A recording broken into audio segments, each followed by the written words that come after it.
Did you know two fake cops pulled off the biggest art heist in history and got away with it?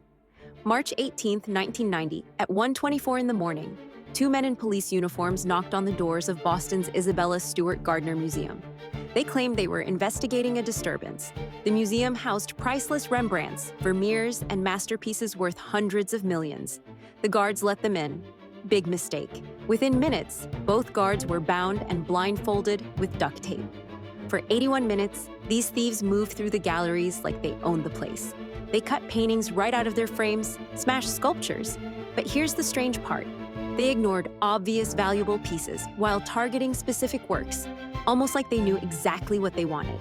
They escaped with 13 artworks worth $500 million. The empty frames still hang on the walls today, 34 years later. The FBI is offering $10 million for information. Nobody has ever claimed it.